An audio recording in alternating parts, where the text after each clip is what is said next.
नमस्कार।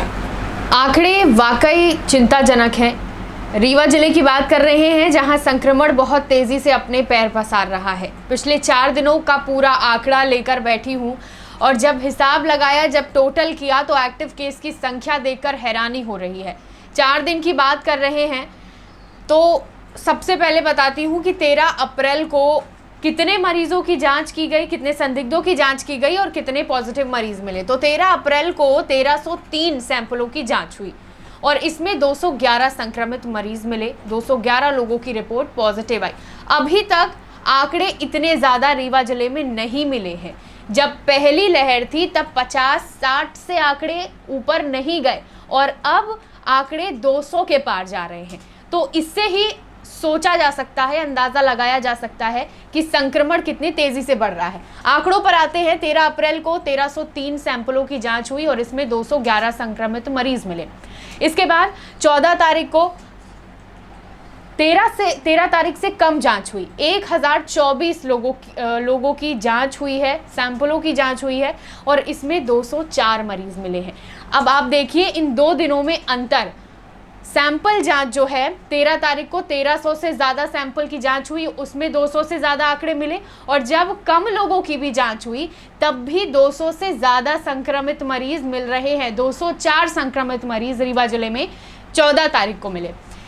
अब बढ़ते हैं 15 तारीख की रिपोर्ट में। तो 15 तारीख को सिर्फ 732 लोगों की जाँच हुई। 732 संदिग्धों के सैंपल की जाँच हुई और इसमें आंकड़ा 126 था। 3 दिनों की मैंने आपको रिपोर्ट बताई और अब इसमें आंकड़े पर गौर कीजिए कि 1303 सैंपलों की जांच में भी ज़्यादा संक्रमित मरीज मिल रहे हैं। 200 से पार आंकड़ा है। जब 1300 से कम संक्रमित मरीज संदिग्धों की सैंपल जांच हो रही है तब भी आंकड़ा 200 से ज़्यादा है और जब सिर्फ 732 लोगों की जांच की जा रही है तब आंकड़ा 100 से पार आ रहा है। यानी संक्रमण का जो ग्रोथ रेट है इन 3 दिनों में पहले ही बढ़ चुका है। ये सामने साफ तौर पर देखा जा सकता है। अब कल जो रिपोर्ट आई है उसने सारे आंकड़े पीछे छोड़ दिए हैं, सारे रिकॉर्ड तोड़ दिए हैं। 16 अप्रैल को जांच हुई है सिर्फ 1008 लोगों की, जहां 1300 से ज़्यादा संदिग्धों की जांच हो रही है या 1500 से ज़्यादा संदिग्धों की जांच हो रही है तब आंकड़े 200 हैं और जहां सिर्फ 1008 लोगों के सैंपलों की जांच हुई तब आंकड़ा 315 है और इसमें भी शहरी क्षेत्र में 200 से ज़्यादा संक्रमित मरीज मिले हैं। अब इन आंकड़ों को देखकर आप ये अंदाज़ा लगा सकते हैं कि किस तरह से ग्रोथ रेट रीवा जिले में बढ़ा है। आपको डराने का कोई इरादा नहीं है। हर दिन जब आंकड़े लेकर हम सामने आते हैं तब बहुत से ऐसे लोगों के कमेंट्स हम देखते हैं कि कोरोना कुछ नहीं है, कोरोना नहीं है, लेकिन ऐसा बिल्कुल नहीं है। संक्रमण का जो दर है जिस तरह से बढ़ रहा है, अगर कोरोना कुछ नहीं होता तो इस तरह की रिपोर्ट सामने नहीं आती, मरीजों की संख्या सामने नहीं आती। तो कहीं ना कहीं कोरोना का खतरा रीवा जिले में है। तो सावधानी की ज़रूरत है और जागरूकता की ज़रूरत है। लोगों को समझने की ज़रूरत है कि किस तरीके से संक्रमण बढ़ रहा है। 4 दिनों के आंकड़े मैंने आपको बताए। 1300 से ज़्यादा सैंपलों की जांच हुई तब भी आंकड़े ज़्यादा हैं, कम हैं तब भी आंकड़े ज़्यादा हैं। तो चिंताजनक बात है क्योंकि ये सारे रिकॉर्ड रीवा जिले में टूट रहे हैं। न केवल मरीजों की संख्या बढ़ रही है बल्कि अब जिले में मौत के आंकड़े भी बढ़ते जा रहे हैं। पिछले दिनों हमने सुना कि न्यायाधीश की ऑक्सीजन की कमी के चलते इलाज के दौरान ही उनकी मौत हो गई। इसके अलावा अलग अलग ग्रामीण क्षेत्रों से भी मौत के आंकड़े सामने आ रहे हैं, शहरी क्षेत्रों से भी सामने आ रहे हैं। संजय गांधी में जो मरीज़ भर्ती हैं उनकी भी हालत गंभीर है। तो ये जो गंभीर मरीज़ हैं इनके क्या आंकड़े हैं? सारी सुविधाएँ व्यवस्थाएं की जाती हैं प्रशासन द्वारा, लेकिन फिर भी कहीं ना कहीं कमी तो है, तब जाके ये हालात है। आपको बता दें कि रीवा जिले में 4 दिनों के जो ये आंकड़े मैंने आपको बताए 13, 14, 15 और 16, इनके आंकड़ों को आप टोटल कीजिए तो एक्टिव केस की संख्या ही 856 हो रही है। 4 दिनों की एक्टिव केस की संख्या।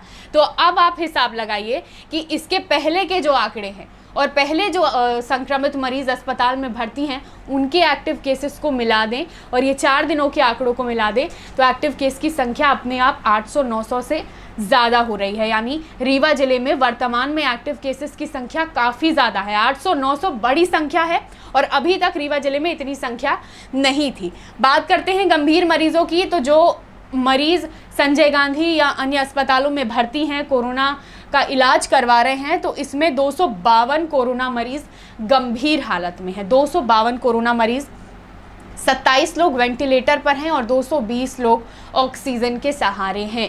27 लोग वेंटिलेटर के सहारे पर हैं। अगर किसी भी तरह की चूक या किसी भी तरह की अव्यवस्था, अनियमितता होती है तो इन मरीजों की जान पर बन आएगी। 220 लोग ऑक्सीजन के सहारे हैं और ऑक्सीजन की कमी की खबरें आप लगातार सुन रहे हैं।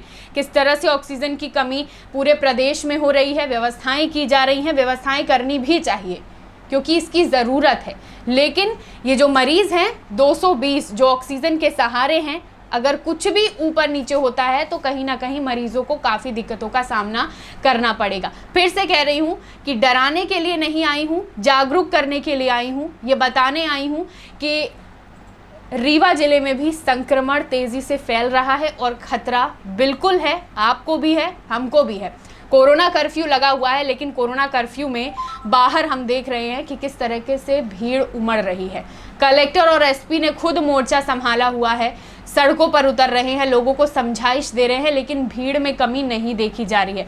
पिछले 2 दिन में हमने ये देख लिया और आज भी हालात कहीं ना कहीं वैसे ही हैं। तो आप सभी से एक अपील है कि जागरूक बनिए, जागरूक होइए और इस संक्रमण से बचिए, क्योंकि आंकड़े हर दिन बढ़ते जा रहे हैं। चाहे सैंपल की जांच ज़्यादा हो या कम, अगर कल कम सैंपल की जांच हुई है, कम मरीज़ मिले हैं, तो आज वो आंकड़े दोगुने हो जाएंगे। ये 4 दिन 5 दिन के आंकड़ों को देखकर हमने अंदाज़ा लगाया है।